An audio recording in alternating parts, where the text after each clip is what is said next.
Hi friends, எல்லாருக்கும் வணக்கம். நான் உங்கள் அன்பு நண்பன் வாசுதேவன். நம்ம ஐயோத்தியா ட்ரிப்பில் இப்போ நான் இருக்கிற இடம் மகாராஷ்டிராவில் இருக்கக்கூடிய நாக்பூர். ஆமாங்க, நாக்பூர் இறங்கிட்டேன். இறங்கினோடனே சரியான பசி. சாப்பாடு வாங்கலான்ட்டு போனேன். அங்கே என்னென்ன இருக்குன்னு கேட்டேன். அவங்க சொன்னாங்க சிக்கன் பிரியாணி, அண்டா பிரியாணி, ஃபிஷ் பிரியாணி இருக்குன்னு சொன்னாங்க. ஐயோ சாமி, நான் கோயிலுக்கு போகிறேன், எனக்கு நான்வெஜ் எல்லாம் வேணாம், வெஜ்ஜில் என்ன இருக்குன்னு கேட்டேன். தம்பி, இட்லி வடை, பரோட்டா, ரொட்டி இருக்குது அப்படின்னு சொன்னாங்க. எது எடுத்தாலும் 50 ரூபான்னாங்க. நான் 50 ரூபா கொடுத்து ரொட்டி பாக்கெட்டு எடுத்துகிட்டு வந்துட்டேங்க. 50 ரூபாய்க்கு 4 ரொட்டி நல்லா சாஃப்டாக வச்சுருந்தாங்க. பட் என்னமோ ஏதோ தெரில, குருமா தான் எனக்கு பிடிக்கலங்க. பசியில் இருக்கும்போது ருசி பார்க்கக்கூடாதுன்னு ஒரு ஃபுல் கட்டிட்டேங்க. கொஞ்ச நேரத்தில் ஒரு அண்ணன் பவர் பேங்க்கு, ஹெட்செட்டு, யூஎஸ்பி கேபிள் இதெல்லாம் எடுத்துகிட்டு வந்தாங்க. நம்ம ஹெட்செட் தான் டேமேஜில் இருக்கே, ஒரு ஹெட்செட் வாங்கலான்னு. ஆனால் ஹெட்செட் எவ்வளோன்னு கேட்டேன். தம்பி 300ரூவான்னாங்க. ஐயோ எப்போ ஆளை விடுங்க அப்படின்ட்டேன். காரணம் 300ரூவா ஹெட்செட்டா, அது 50 ரூபாய்க்கு கூட ஒருத்தர் இல்லைங்க. அப்புறம் ஒரு 4 மணி நேரம் தொடர்ச்சியான ரயில் பயணங்க. எங்கேயும் நிற்காம நம்ம ரயில் வந்துக்கிட்டே இருந்தது. என்னடா ட்ரெயின் நிற்கிற மாதிரியே இருக்குன்ட்டு வெளியே வந்து பார்த்தேன். ஈவினிங் ஆகிடுச்சு. திரும்பி பார்த்தா முழு நிலவு. பார்க்கவே சூப்பராக இருந்துச்சுங்க. அடடா, இன்றைக்கி பௌர்ணமி. எனக்கு எல்லா மாதமும் பௌர்ணமி அன்னைக்கு திருவண்ணாமலை கிரிவலம் போகிறது வழக்கங்க. இந்த மாதம் எதிர்பாராத விதமாக திடீர்னு அயோத்தி ட்ரிப்பு போட்டதுனால என்னால் போக முடியல. கண்டிப்பாக அடுத்த வாரம் சனிக்கிழமை போயிடணுங்க. அடுத்து நம்மளோட ட்ரெயின் மத்திய பிரதேஷ் மாநிலத்தில் இருக்கக்கூடிய இட்டார்சி அப்படின்ற இடத்துக்கு வந்ததுங்க. இந்தியன் ரயில்வேல இருக்கக்கூடிய 4 முனைகளையும் இணைக்கக்கூடிய மையப்புள்ளி இது தாங்க. அப்புறமா சாப்பிட்றதுக்கு ஏதாச்சும் வாங்கலாம் அப்படின்ட்டு போய் இருக்கிற எல்லா பிஸ்கட்டையும் பார்த்தேங்க. அங்கே பார்த்ததில் எனக்கு கூட்டிய பிஸ்கட் தான் ரொம்ப பிடிச்சிருந்துச்சு. சரி, போயிட்டு விலை எவ்வளோன்னு கேட்கலான்னு போய் கேட்டால் 30 ரூபா என்ன சொன்னாங்க. என்னடா இது 30 ரூபாயா, இதில் என்னடா 25 ரூபா போட்டிருக்கு, இவங்க 30 ரூபா சொல்கிறாங்கன்ட்டு மறுபடியும் ஒரு டைம் கன்ஃபார்ம் பண்ணேன். 25 தாங்க இருந்துச்சு. ஆனால் அவங்க 30 ரூபானா வாங்க, இல்லைனா போ அப்படின்னாங்க. சரி, வேறு வழி இல்லாமல் 30 ரூபா கொடுத்து அந்த பிஸ்கெட் பாக்கெட்டை வாங்கிட்டு கிளம்பிட்டேங்க ட்ரெயினுக்கு. மார்னிங் விடியும் போது 4:45 நம்ம இறங்கிடுவோம். அதுக்குள்ளே பவர் பேங்க்கு ஃபுல் பண்ணி வச்சுக்கலான்னு பவர் பேங்க்குக்கு சார்ஜர் போட்டேங்க. போட்டுட்டு பார்த்தா எல்லோரும் படுத்துட்டாங்க. சரி, நீ மட்டும் ஏன்டா முழிச்சிட்ருக்க, தூங்குடா தூங்கு அப்படின்ட்டு நானும் போய் படுத்துட்டேங்க.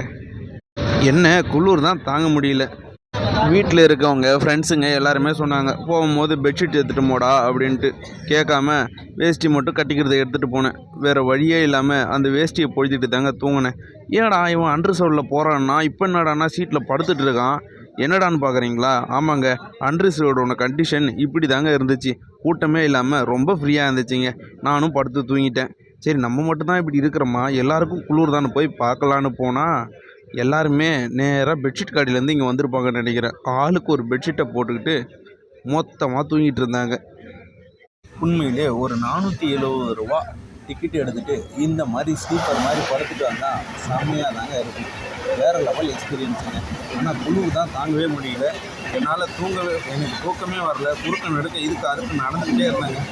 நான் இப்படி நடக்கிறத பார்த்துட்டு எல்லாம் ஒரு மாதிரி பார்க்க ஆரம்பிச்சிட்டாங்க. என்ன தலையில் ஒரு குள்ளாவை போட்டுக்கிட்டு வேஷ்டியை உடம்பு ஃபுல்லாக போத்திக்கிட்டு இதுக்கு அதுக்கும் நடந்தால் எனக்கே பார்க்குறதுக்கு ஒரு மார்க்கமாக தான் இருந்தது. வேறு வழி இல்லை. குளிர் அந்த அளவுக்கு இருந்ததுங்க. உண்மையிலே சொல்கிறேன், இந்த அளவுக்கு குளிர் இருக்குன்னு நான் எதிர்பார்க்கவே இல்லை. என்னோடய ட்ரெயின் வேறு போக போக டிலே ஆகிட்டே இருக்குது. காலையில் போய் நான் ட்ரெயினை பிடிப்பேனா என்னான்னு தெரியல. 2 ட்ரெயின் இருக்குது. அந்த 2ல் ஏதாச்சும் ஒரு ட்ரெயினை பிடிச்சாதான் என்னால் கரெக்ட் டைமுக்கு அயோத்தி போய் சேர முடியும். அப்படி இல்லைன்னா ஈவினிங் கூட ஆகலாம்.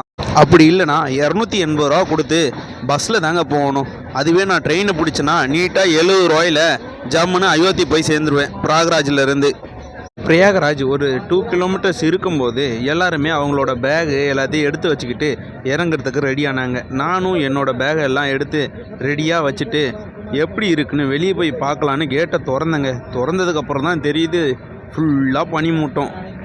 அதான் சரி, பிரயாகராஜ் வந்துட்டோமே, இன்னும் கொஞ்சம் நேரத்தில் இறங்கிட போகிறோன்னு பார்த்தா எங்கள் ட்ரெயினை சிக்னலில் போட்டுட்டாங்க. கரெக்டாக 1 கிலோமீட்டர் பிரயாகராஜ் இருக்கும்போது சிக்னலில் போட்டாங்க. ஆல்ரெடி என்னோடய ட்ரெயின் 1.5 மணி நேரம் லேட்டு.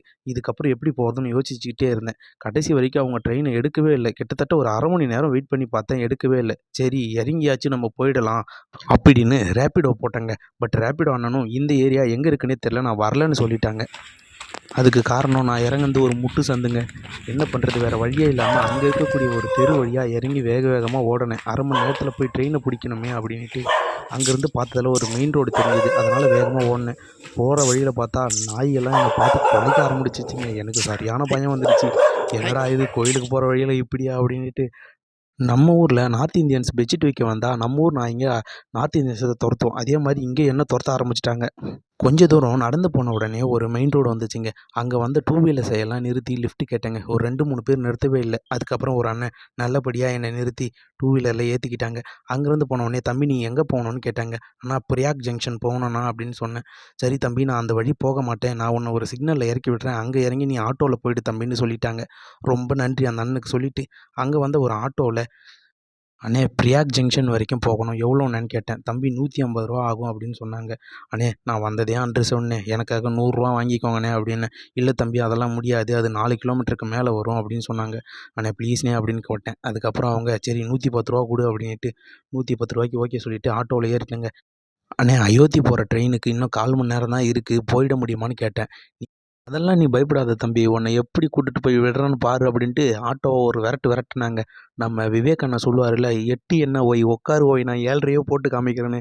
அந்த மாதிரி என்னை இட்டுட்டு போய் கரெக்டான டைமில் ஸ்டேஷனில் விட்டுட்டாருங்க. ஸ்டேஷன் வந்ததும் ஆட்டோவிலேருந்து இறங்கி அந்த அண்ணனுக்கு ஒரு பாய் பாய் சொல்லிவிட்டு, "அண்ணே போயிட்டு வரேனேன்னு" சொல்லிட்டு கிளம்பிட்டேங்க ஸ்டேஷனுக்கு. ட்ரெயின் வர்றதுக்கு கரெக்டாக இன்னும் 5 நிமிஷம் இருந்துச்சுங்க. 2 காதும் அடைக்கிற அளவுக்கு பனி பேஞ்சிச்சுங்க. என்னோட லக்னோ சூப்பர் ஃபாஸ்ட் ட்ரெயின் 2 மணி நேரம் லேட் ஆனதுக்கப்புறம் என்னால் ட்ரெயினை பிடிக்க முடியாதுன்னு நினச்சேன். ஆனால் நல்லபடியாக லிஃப்ட் கொடுத்த அண்ணன், அப்புறம் நம்ம ஆட்டோ டிரைவர், இவங்க 2 பேரோட தயவால் நான் கரெக்டான டைமுக்கு ஸ்டேஷனுக்கு வந்துட்டேங்க. இங்கே வந்து பார்த்தா என்னை தவிர எல்லாருமே சொட்டர் போட்டுக்கிட்டு ஜாமுன்னு நின்றுட்டு இருந்தாங்க. ஆனால் நான் மட்டும் வெறும் டிஷர்ட்டோட நின்றுட்டு இருந்தேங்க. குளிர்னா குளிர், அப்படி ஒரு குளிர். டான்ஸே தெரியாத என்ன பரதநாட்டியம் ஆட வச்சிச்சு அந்த குளிர். தக்க தக்க தக்க ஜும் தக்க தக்க தக்க ஜும் தக்க தக்க தக்க ஜும் தக்க ஜும் அப்படின்னு ஆடிட்டு இருந்தேன். கொஞ்ச நேரத்தில் ட்ரெயின் வந்துடுச்சுங்க. நம்ம போகிற ட்ரெயின் வந்துடுச்சு அப்படின்ட்டு எலக்ட்ரிக் ட்ரெயின் சும்மா ஜாமுன்னு வந்துச்சு. இந்த ட்ரெயின் தினசரி பிரயாக்ராஜில் இருந்து அயோத்தி போகக்கூடிய ட்ரெயினுங்க. காலைல 6:50க்கு. புது கோவிலுக்கு போகிறதுனால புது ட்ரெயின் விட்டுருப்பாங்க போல். ட்ரெயின் நல்லா பளபளன்னு இருந்துச்சுங்க. ட்ரெயின் வந்ததும் வேகமாக ஏறி எனக்குன்னு ஒரு சீட்டு கிடச்சா நல்லா இருக்கும்னுட்டு வேக வேகமாக போயிட்டு ஒரு சீட்டை பிடிச்சேங்க. நல்ல வேளை விண்டோ சீட்டாக பிடிச்சிட்டேன். ஐயோ இந்த குளிரில் விண்டோ சீட்டா அப்படின்னா பரவாயில்ல, டோரை க்ளோஸ் பண்ணிவிட்டு போய்க்கலாம் அப்படின்ட்டு விண்டோ சீட்டில் நல்லா எமர்ஜென்சி கேட்டுக்கு பக்கத்தில் போட்டுட்டு உக்காந்துட்டேங்க. அயோத்தியை நோக்கிய என்னோட லோக்கல் ட்ரெயின் ஜெர்னி ஸ்டார்ட் ஆகிடுச்சிங்க. போகிற வழியில் இன்றைக்கி ரிபப்ளிக் டேன்றதுனால ஒரு சின்ன ஸ்டேஷனில் அழகாக ஒரு கம்பம் நட்டு அதில் கொடி ஏற்றி வச்சுருந்தாங்க. அந்த கொடிக்கு ஒரு சல்யூட்டை போட்டுட்டு, என்னோட ஸ்கூல் டேஸில் ரிபப்ளிக் டே அப்போல்லாம் ஸ்கூலில் எப்படி இருந்திருப்பேன்னு ஒரு சின்ன ஃப்ளாஷ்பேக்கை போட்டேங்க. உண்மையிலே செம்ம மெமரிங்க. அதெல்லாம் என்றைக்குமே வாழ்க்கையில் மறக்க முடியாது. இந்த ஸ்டேஷன் வந்துடுச்சுன்னு சொன்னாங்க. சரி வெளியே போய் பார்க்கலான்னு போய் பார்த்தா பிளாட்ஃபார்மே இல்லை. "டேய் பிளாட்ஃபார்மே இல்லை, என்னடா ஸ்டேஷன்னு?" கேட்டால், "இங்கெல்லாம் அப்படித்தான்" அப்படின்னு சொன்னாங்க. என்னமோ அப்படின்னுட்டு ட்ரெயின் பயணம் போய்க்கிட்டே இருந்துச்சுங்க. என்னோடய ட்ரெயின் மறுபடியும் டிலே ஆகிடுச்சிங்க. கிட்டத்தட்ட 11 மணிக்கெல்லாம் போக வேண்டிய ட்ரெயின் 2 மணி நேரம் லேட் ஆகிற சுச்சுவேஷன் வந்துடுச்சுங்க. ரொம்ப நேரம் லேட்டுக்கு அப்புறம் ஒரு வழியாக அயோத்திக்கு வந்துட்டேங்க. இதில் ஒரு பெரிய சர்ப்ரைஸ் என்னென்னா, நான் அயோத்தி வந்து இறங்குறதுக்குள்ளவே நம்மக்கிட்ட பந்தயம் கட்டின ஸ்ரீதர் அண்ணன் ரூ. 1000 எனக்கு ஜிபேயில் போட்டுட்டாங்க. உண்மையை சொல்லணும்னா, அண்ணன் பந்தயமே கட்டலைனாலும் நான் கண்டிப்பாக அயோத்திக்கு வந்திருப்பேங்க. ஏன்னா எனக்கு ரொம்ப நாள் கனவு இந்த கோவில் திறந்ததுக்கப்புறம் அங்கே போய் பார்க்கணுன்னு. சென்னையிலேருந்து கனெக்டிங் ட்ரெயின் மூலியமா ரூ. 535 மட்டுமே டிக்கெட் எடுத்து அங்கேருந்து அயோத்திக்கு வந்துட்டேங்க. வாங்க அயோத்தியில் போயிட்டு என்னென்ன இருக்குது, நம்ம கோயிலுக்கு எப்படி போகணும், கோயிலில் என்னென்ன ஃபெசிலிட்டிஸ் இருக்குது, இன்னும் என்னென்ன இடங்கள்லாம் அயோத்தியில் பார்க்க இருக்குது அப்படின்றத பற்றி நெக்ஸ்ட் வீடியோவில் நான் உங்களுக்கு சொல்கிறேன். என்னோட அயோத்தி பயணம் தொடர்பான எல்லா விஷயங்களையும் தெரிஞ்சுக்கிறதுக்காக என்னோட சேனலை சப்ஸ்கிரைப் பண்ணிவிட்டு உங்களோட ஃப்ரெண்ட்ஸுக்கும் இந்த வீடியோவை ஷேர் பண்ணுங்கள். உங்களிடமிருந்து விடைபெறுவது உங்கள் அன்பு நண்பன் வாசுதேவன். பாய் பாய்.